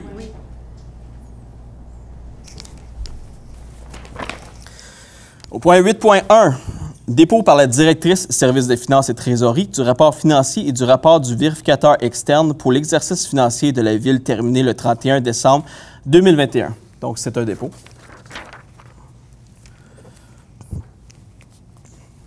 Au point 8.2, rapport du maire aux citoyens des faits saillants du rapport financier et du rapport du vérificateur externe. Donc, ici, je le rappelle, c'est pour l'exercice financier qui s'est terminé le 31 décembre 2021. Donc, l'exercice financier de l'année précédente. On vient d'avoir l'audit. Le rapport a été déposé sans réserve. Dans le fond, c'est un rapport qui est conforme. Aujourd'hui, je vais vous présenter les détails. Donc, vous avez... Parfait. Donc, à l'acétate 3, comme vous voyez ici, les réalisations pour l'année 2021, on a des revenus de 26 895 101 et nous avons des charges de 22 457 036 pour un excédent opérationnel de 4 438 et 65. Ensuite, on a plusieurs éléments de conciliation qu'on peut voir ici, notamment les redevances à la Régie intermunicipale d'Argenteuil-de-Montagne de 294 300. Nous avons un remboursement de la dette à long terme de 2,6 millions. Je vais arrondir un peu ici. Ensuite, nous avons une affectation aux différents fonds. Donc, on voit ici le fonds de roulement d'affectation de 442 518. Et nous avons certains virements à l'excédent accumulé. Donc, au niveau du non affecté, nous avons 1 021 926 et du affecté, nous avons 905 275. Ici, ce qu'il faut comprendre aussi aux autres éléments de conciliation qu'on voit à l'écran, on voit 1,9 million. Ça, c'est suite à la décision administrative du travail pour le dossier des 2 ex-employés. Ce qui s'est produit, c'est que la dépense a été faite, il fallait payer. Donc, la dépense a été faite en 2021. Ensuite, la demande de prêt a été faite par la suite et le remboursement pour ce prêt-là, en fait, la demande d'obligation est rentrée en 2021. Donc, la sortie a été faite en 2020, l'entrée a été faite en 2021, mais c'est un in and out pour rembourser le dossier des 2 ex-employés, donc ce n'est pas un réel surplus. Donc, ce qui nous donne un excédent de l'exercice de 5,5 millions. Si on considère les affectations de l'excédent 2021 et l'équilibre budgétaire de 608 000, ce qui nous donne un excédent de l'exercice final de 4,9 millions. Encore une fois, si on retire le 1,9, ça nous donne un excédent réel de 3 millions. Si on va à l'acétate 4, nous avons des revenus supplémentaires aussi qui n'étaient pas non budgétés que nous avons obtenus. Donc, au niveau de la taxation complémentaire, nous avons 123 000. Taxation complémentaire, c'est quoi? Eh bien, c'est les taxes qui rentrent en milieu d'année. Donc, nous le budgétons d'une certaine façon, mais il y a toujours des transactions qui se font, des taxes additionnelles qui rentrent en cours d'année, et c'est ça. Au niveau des droits de mutation immobilière, nous avons 1,8 million. On parlait d'à peu près 2 millions en décembre, mais ça finit à 1,8 supplémentaire. Juste à titre de rappel, nous, on a budgété pour 2023 1 million pour être conservateur. Au niveau des subventions, nous avons 18 000 supplémentaires. Au niveau des amendes et pénalités, 1,86 000 supplémentaires. Facturation des Lexivia, ça c'est en lien avec le site d'enfouissement, 54 000, donc une économie là. Au niveau des revenus d'intérêt, nous avons 123 229 et les autres revenus, 37 000. Ensuite, les revenus en moins, on a 135 000 de moins en services rendus, si on change d'acétate pour poursuivre dans la même lignée. Donc, on explique ici l'excédent de l'exercice. Nous avons également des économies au niveau des charges. Donc, au niveau des administrations générales, ça a coûté plus cher, ce n'est pas une économie, c'est pour ça qu'il était au négatif. Ça a coûté 302 000 de plus. Ici, on parle notamment de 47 000 pour le fonds de franchise de l'UMQ. On parle des charges administratives de plus. On parle des charges informatiques également de plus. Donc, 302 000 de plus. Au niveau des économies, on a sécurité publique pour 37 000, transport 142 709, hygiène de vie 517 961. Ici, c'est des salaires à 177 300. Et c'est aussi la quote-part de 229 000 pour la régie d'assainissement des eaux Chatham-et-la-Chute. Donc, qui donne 517 961. Au niveau des logements sociaux, nous avons 56 000 de plus. Aménagement, urbanisme et développement à 59 000. Loisirs et culture, 352 852.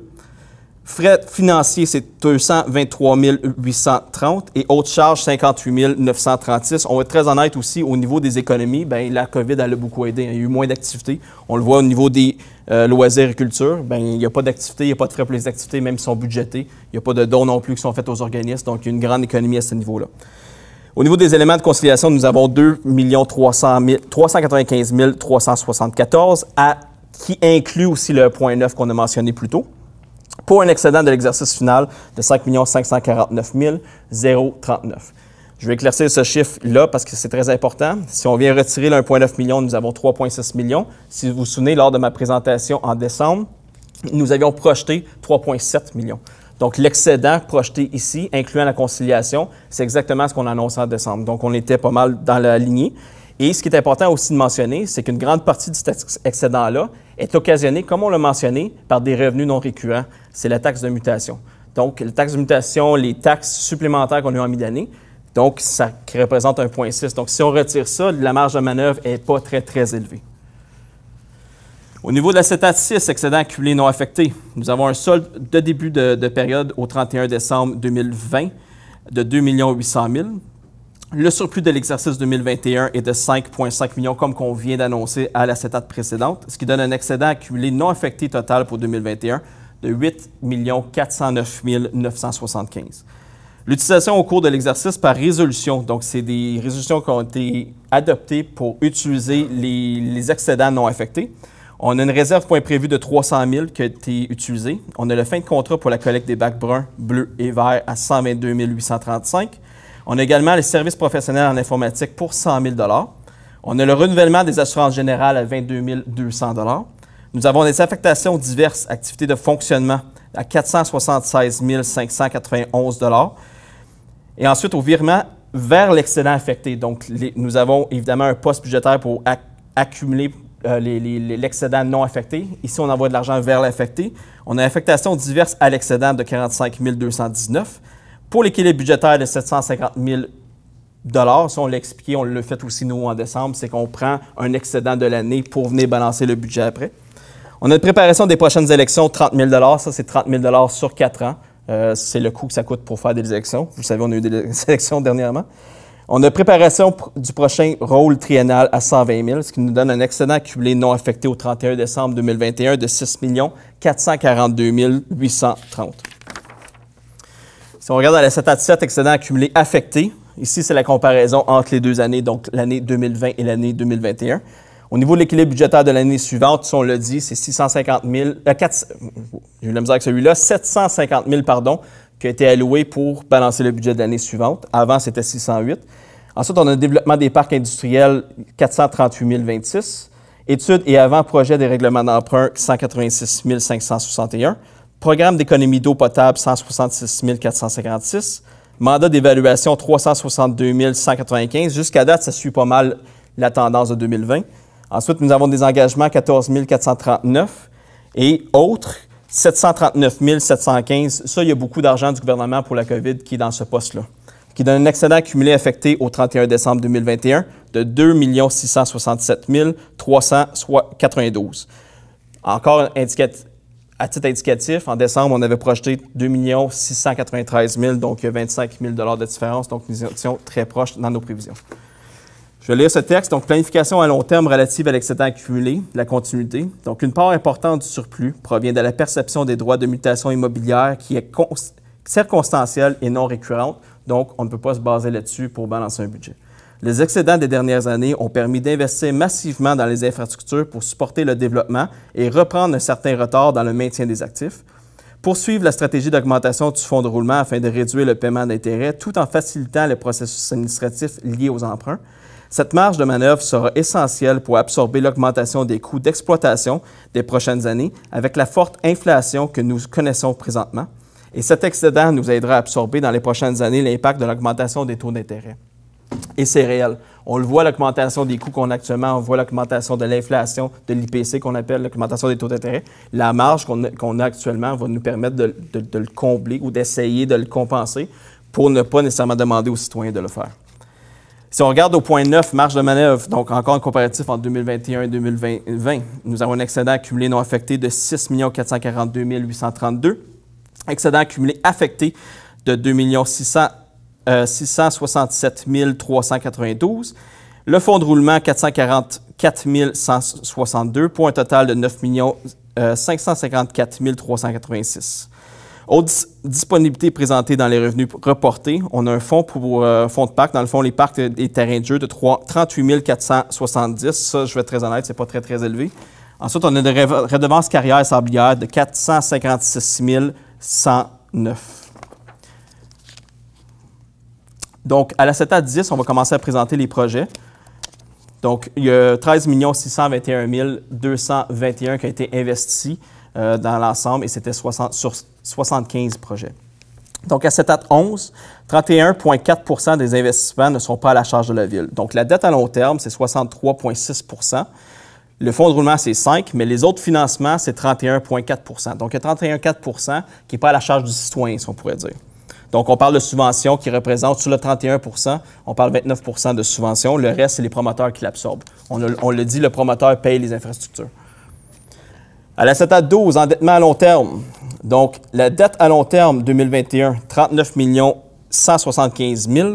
Le montant à la charge des gouvernements, c'est 4 883 300. Donc, les investissements financés et soldes disponibles des règlements fermés est de 5 764 885. Ce qui nous donne un endettement net à long terme pour la Ville de la Chute de 40 56 585. Mais ici, on doit venir consolider avec d'autres postes budgétaires. Donc, on a l'endettement net à long terme de la Régie d'assainissement des eaux usées Chatham-la Chute à 419 913. On a les codes-parts dans l'endettement net à long terme de la MRC d'Argenteuil à 830 906, ce qui nous donne un endettement net long terme consolidé avec toutes les postes de 41 307 404, ce qui représente une augmentation de 24 ou 7,9 millions par rapport à 2020. Donc, la dette nette à long terme consolidée a augmenté significativement en 2021. À l'acétat 13, principaux projets d'infrastructure réalisés, donc qui expliquent tout simplement l'augmentation également de la dette. On a la réfection d'infrastructures souterraines, donc pour la rue Georges et Villeneuve, on est sur le point de compléter pour une valeur de 2,1 millions. On a la réfection d'infrastructures rurales pour le ponceau chemin Lorrain à 1,2 millions, j'ai inversé les chiffres. On a également la réfection d'infrastructures souterraines pour la rue Dupré et Laurier pour 2,1 millions. Et finalement, le gros poste, c'est le traitement du manganèse et du fer. C'est l'investissement qui a eu lieu à l'usine pour 4,8 millions. Les autres projets réalisés à l'acétat 14, c'est les équipements de service des incendies. On parle de remorques à mousse. Donc, c'est une technologie que la Chute a. C'est de la mousse simplement pour aider à éteindre les feux. C'est une très belle technologie. On a la caméra technique. On a des espaces d'entreposage également, la ventilation, les boyaux, pour un total de 90 000, qui est un investissement significatif dans ce type d'équipement-là. On a les pistes cyclables et parcs municipaux de 738 000. Matériel informatique, garage municipal et caserne à 118 000. Et on a le véhicule, camion autopompage et véhicule de service hybride à 505 000. Et ce qui complète le rapport financier.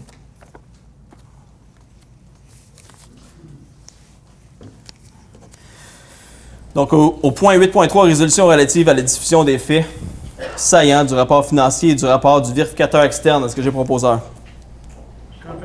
Monsieur Larose, pour appuyer. J'appuie. Mme Cyr-Desforges. Tout le monde d'accord? Oui. Au point 8.4, compte à payer, fonds d'administration et fonds d'immobilisation, approbation des listes des comptes à payer en date du 1er août 2022. Donc, que les comptes à payer soient approuvé tel que présenté pour les montants de 1 532 127 et 6 sous et de 837 788 et 16 sous, payables respectivement par les fonds d'administration et d'immobilisation. Est-ce que j'ai un proposeur? J'ai fait la proposition. Madame Cyr-Desforges, et pour appuyer? Je suis appuyé. Monsieur Lajoie, tout le monde d'accord? Oui.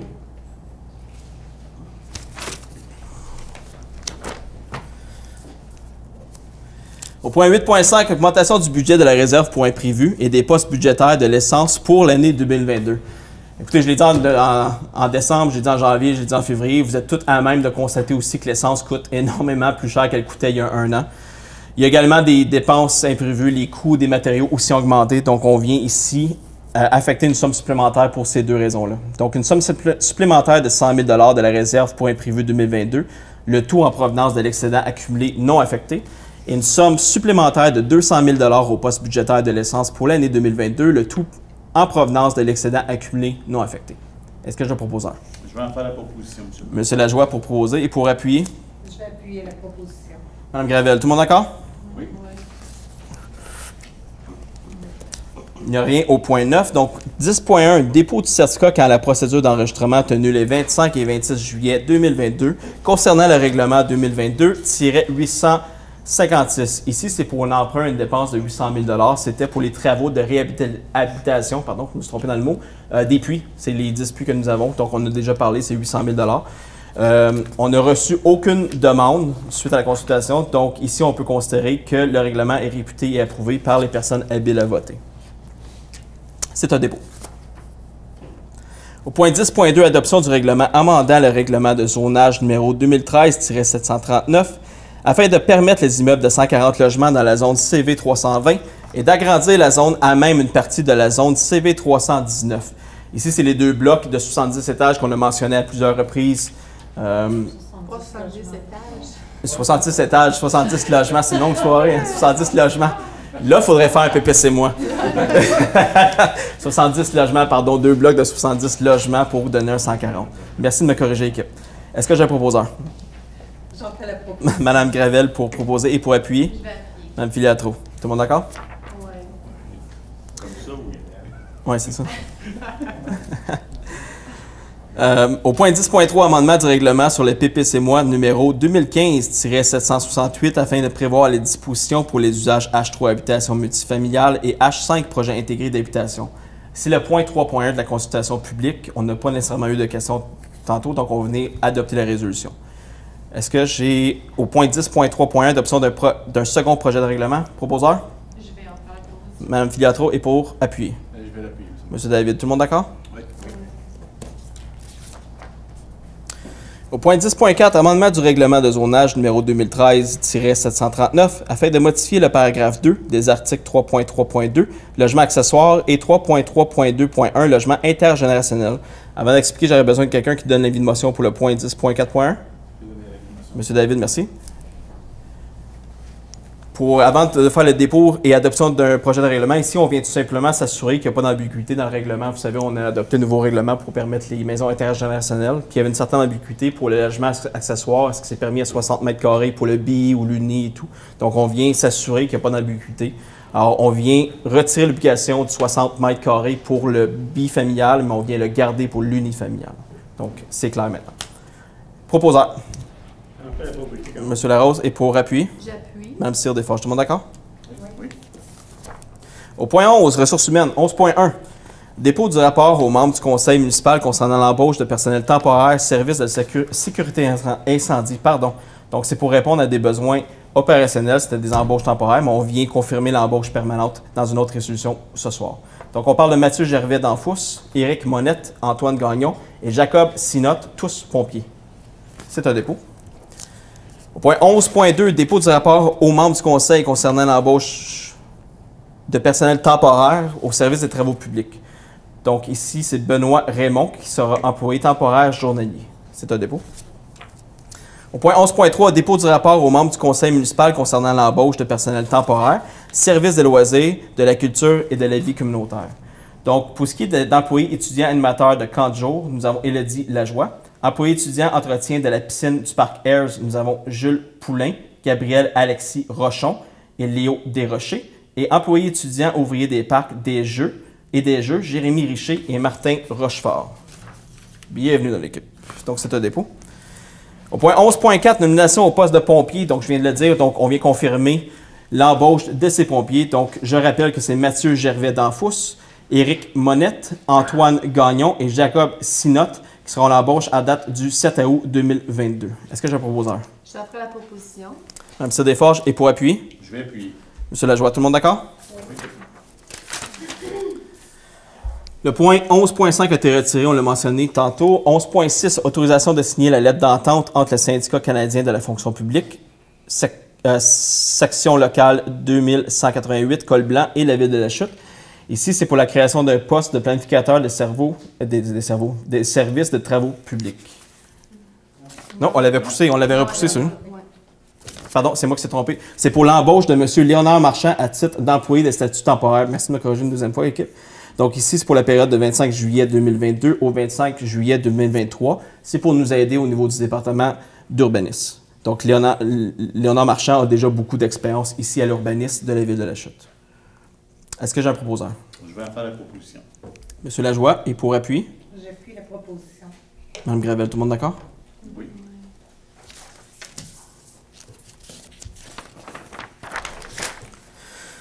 Point 11.7.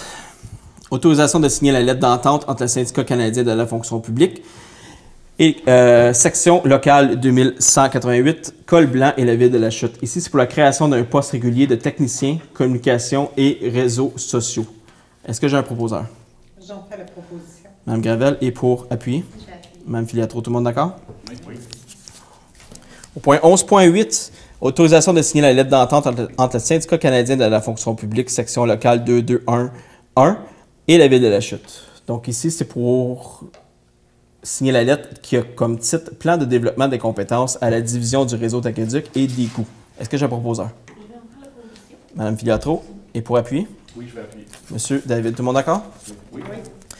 Au point 11.9, mise en disponibilité pour l'achat d'équipements informatiques. Ici, c'est 2 ordinateurs portables pour la somme de 2 790 $, taxant su, à la compagnie Micrologique Sainte-Foy, et le tout en provenance du fonds de roulement et remboursable sur une période de 5 ans par le fonds d'administration. Que le conseil municipal ratifie la commande effectuée auprès du fournisseur en date du 19 juillet 2022 et que le conseil municipal autorise de retourner tout ça de résiduaire dans le fonds de roulement. Proposeur. Monsieur David, et pour appuyer? Monsieur Larose, tout le monde d'accord? Oui.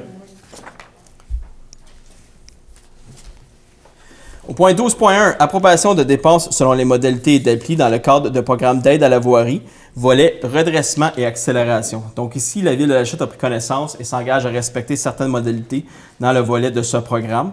Donc le conseil municipal autorise la présentation de la reddition de compte des travaux admissibles selon les modalités d'application en vigueur et reconnaît qu'en cas de non-respect de celle-ci, l'aide financière sera résiliée. Proposeur. Monsieur Larose, et pour appuyer? J'appuie. Mme Desforges, tout le monde d'accord? Oui. Au point 12.2, approbation d'honoraires professionnels additionnels pour la surveillance en chantier pour les travaux de la rue Paul. La rue Paul, c'est la rue de l'Hôtel. Nous avions initialement prévu 20 jours. Bien, ça prend 8 jours additionnels. C'est conventionné à 655 $ par jour. Donc, ici, on vient approuver une dépense de 5 240 $, taxes en su. Proposeur.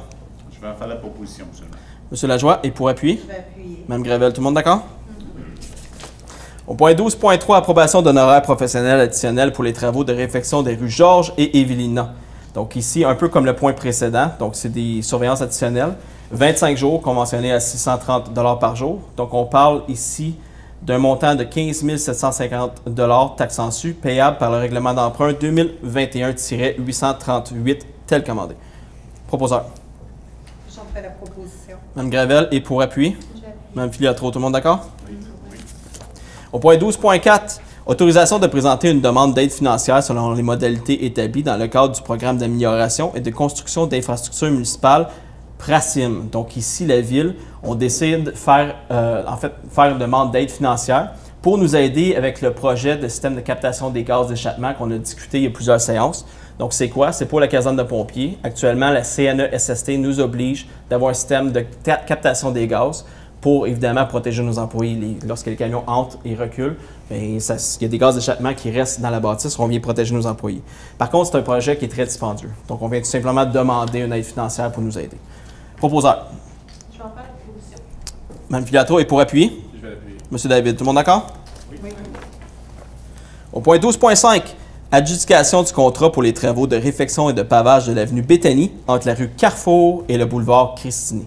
Pour vous orienter, c'est réellement le segment qui est en face du centre d'achat. Donc, la rue Carrefour, qui est en face du centre d'achat, il y a l'entrée aussi pour la station-service, la nouvelle station-service, et on a le boulevard Christini. Ce tronçon, pour la réfection, coûte 394 677.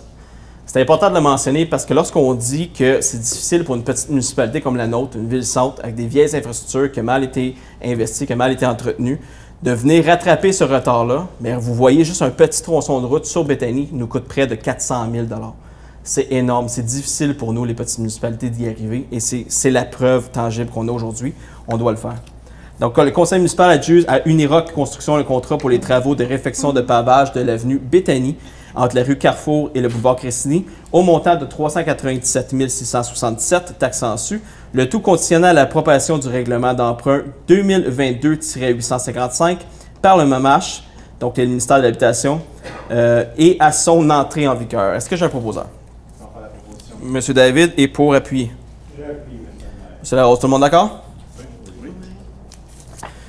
Au point 13.1, dépôt du rapport mensuel du directeur des services de la sécurité incendie pour le mois de juin 2022.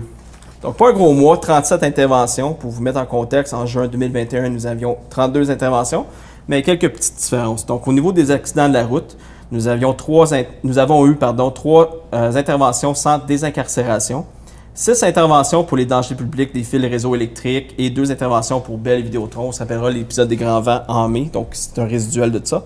3 interventions pour les fausses alarmes incendies, défectuosité ou manque d'entretien. Et 4 interventions, sorties préventives, vérification des bâtiments, électricité et eau. Donc, c'est les points qui ressortent le plus de ce mois-ci. C'est un dépôt.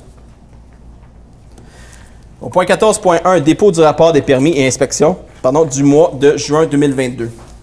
Donc, pour le mois de juin 2022, nous avions eu 19 demandes pour une valeur totale de 8,8 millions. Pour vous mettre en contexte, en juin 2021, nous avions eu 23 demandes pour une valeur de 4,9 millions. Donc, moins de demandes cette année, mais des plus gros dossiers avec une plus grande valeur.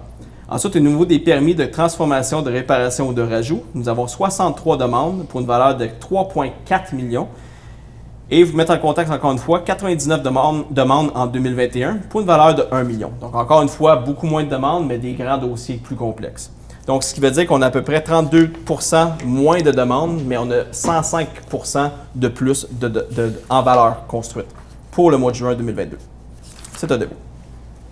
Au point 14.2, adoption du procès-verbal de la séance régulière du comité consultatif d'urbanisme tenue le 13 juillet 2022. Proposeur. Monsieur David est pour appuyer. Madame Cyr-Desforges. Tout le monde d'accord? Oui. Le point 14.3, c'était la consultation publique. Nous l'avons reporté. Au point 14.4, demande d'autorisation à la Commission de protection du territoire agricole du Québec pour le lot 6 368 625 pour la compagnie de 2006-35-1015 sur la rue principale. Monsieur David. Madame Cyr-Desforges, pardon. Alors, Monsieur le maire, c'est une demande de la Sablière qui est située sur la 158, juste en face de la halte routière. Alors, ils font notre demande pour un agrandissement et nous, on s'oppose à ça. Il y a quelques considérants que je vais pouvoir vous lire. Alors, considérant que la Sablière a fait l'objet de nombreuses plaintes de poussière au cours des dernières années, considérant qu'il y a une halte routière municipale qui est très achalandée en face de la Sablière, considérant que la réglementation d'urbanisme exige que les constructions s'adaptent au terrain en évitant les remblais et déblais, ce qui n'est pas le cas pour ce lot. Alors, en conséquence, je propose que le conseil municipal n'appuie pas la demande d'autorisation à la Commission de protection du territoire agricole du Québec en spécifiant qu'il n'y a pas d'espace disponible à l'extérieur de la zone agricole pour réaliser le projet. Merci. Donc, Mme Tire-des-Forges propose pour appui. Monsieur Lajoie, tout le monde d'accord? Au point 15.1, signalisation lors de la chute en fête. Monsieur Lajoie. Oui, merci, Monsieur le maire. Donc, si vous me permettez, je vais en faire la lecture. Donc, considérant la tenue du Festival de la chute en fête les 5 et 6 août 2022, considérant le besoin de diriger les circulations et de restreindre les espaces de stationnement afin de faciliter la circulation aux abords du site, considérant le besoin de garantir des voies libres pour les urgences et considérant que cette résolution répond à l'action numéro 29 du plan stratégique 2019-2025, en conséquence, je propose, et là, est-ce que vous souhaitez que je lise toutes les interdictions? Bon, bien, parfait. Donc, je propose que le conseil municipal autorise également la direction des travaux publics à procéder à l'implantation de la signalisation appropriée et je vais vous mentionner que toute la signalisation sera disponible sur les réseaux sociaux de la Ville de la Chute. Vous pourrez voir tous les stationnements interdits pour les 2 jours de la chute en fête. Exact. Donc, dans le fond, c'est parce que la liste est très, très longue. Ce qu'il faut comprendre, c'est toutes les rues avoisinant le parc Baron pour des enjeux de sécurité. On doit venir interdire le stationnement pour s'assurer que les pompiers et les ambulances peuvent circuler. Et c'est pour ça qu'on offre du stationnement à l'extérieur du site aussi pour aider nos citoyens à avoir accès au site. Donc, comme M. Lajoie l'a dit, l'information va être indiquée et il y aura également de l'affichage. Donc, M. Lajoie propose pour appuyer. J'appuie la proposition. Mme Gravel, tout le monde d'accord? Oui. Au point 16, affaires diverses. Donc, nous avons un point 16.1 qui est autorisation des ventes trottoirs sur la rue principale. Monsieur David. Oui, merci, Monsieur le maire. Dans l'objectif de dynamiser toujours le travail de nos commerçants sur la rue principale, aussi considérant que la Ville a un projet d'aménagement temporaire, on veut venir dynamiser le commerce sur notre belle rue principale. On veut aussi venir attirer des gens au centre-ville avec l'ensemble des activités. On sait que ça va être animé avec la chute Festival 12 et puis les différentes activités qu'on va avoir pour le reste de l'été. Considérant aussi que le règlement de zonage 2013-739, article 5.3.2, autorise déjà la vente de trottoirs sur la rue principale tous les mardis du 15 juin au 15 septembre. Donc, ce qu'on propose aujourd'hui, c'est que le conseil municipal autorise les commerçants du centre-ville à tenir des ventes trottoirs sur la rue principale du 2 août au 5 septembre 2022. Merci. Donc, c'est proposé par M. David. Et pour appui? M. Larose. Tout le monde d'accord? Oui. Point 17, deuxième période de questions. Est-ce que j'ai des questions dans la salle? Bonsoir, M. le maire. Bonsoir. Je tiens à féliciter pour l'aménagement à sa grande rue. Merci. Je trouve que ça a un cachet spécial. C'est sûr, pour avoir quelque chose de beau, il faut sacrifier des affaires, des stationnements. On a du stationnement en allée des rues principales dans la masse. Mais c'est pour les personnes âgées, souvent, qui ont besoin de transporter une de moins. Oui. Peut-être penser, où j'ai mis qu'une rangée, de mettre peut-être 1 ou 2 stationnements pour les... Où on a mis, pardon, je manquais une partie de votre phrase. Pour ceux qui ont des cartes de stationnement. Oui. De mettre peut-être 1 ou 2 de plus pour ces personnes-là. Okay. Donc, ça nous fait penser un peu, quand tu vas en Floride, sur le boulevard Hollywood, c'est le même principe que vous avez sur la grande rue. Donc, ça fait un beau cachet, puis des gens d'alentour qui sont venus, puis viennent, puis ils disent que c'est beau. Oui. Puis j'ai remarqué aussi, vous avez mis un pot à fleurs à toutes les portes de la grande rue aussi. Oui. Donc, c'est quelque chose. Donc, puis on a ajouté des bancs sur la grandeur aussi, parce que c'était un commentaire qu'on avait, les gens n'avaient pas de place pour s'asseoir. Donc, c'est pas juste pour la section de l'aménagement, on a mis partout. C'est beau. Félicitations. Bien, merci beaucoup. Merci. Est-ce que j'ai d'autres? Oui.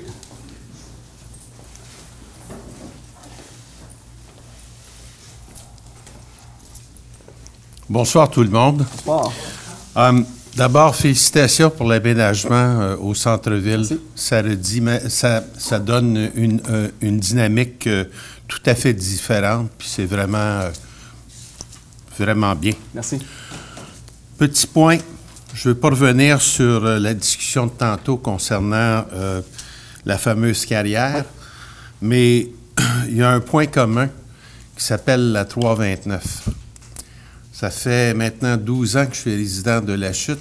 Ça fait 12 ans que c'est une piste de course. Ça fait 2 fois que j'ai demandé qu'on puisse se pencher sur la question de pouvoir trouver une façon de réduire la vitesse. Oui. Jamais 203, Ben, en fait, on a adopté une résolution demandant au MTQ de baisser la vitesse sur la 329 et j'en ai parlé à Agnès Grondin, notre députée. On a aussi demandé au ministère de faire de la sensibilisation pour le bruit, pour les motos, un peu comme qu'on a fait sur les principales avec l'affichage. Parfait. Donc, c'est les deux actions qu'on a prises. Malheureusement, on a un peu les mains liées parce que c'est Non, je comprends, parce que c'est une route provinciale. Mais au moins, la résolution, quand une résolution politique est adoptée, généralement, ça l'aide à faire avancer les choses aussi. Parfait. Autre point concernant la carrière, s'il y a des fardiers qui sortent pour emprunter la 329, pourrait avoir une problématique avec la route. Mais ça reste à être revisité. Alors, c'était les observations que j'avais pour ce soir. Bien, merci. Merci pour votre travail. Bonne soirée. Est-ce que j'ai une autre question dans la salle? Parfait. Donc, c'est tout pour le point 17. Pour le point 18, levé de la séance, est-ce que j'ai un proposeur? J'en fais la proposition. Madame Cyr-Desforges, est pour appuyer? Je vais appuyer, M. le maire. Monsieur Lajoie, tout le monde d'accord?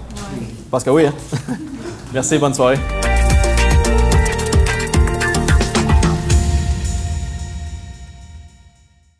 Cette séance du Conseil de ville de la Chute vous a été présentée par la Boulangerie du Petit Chef.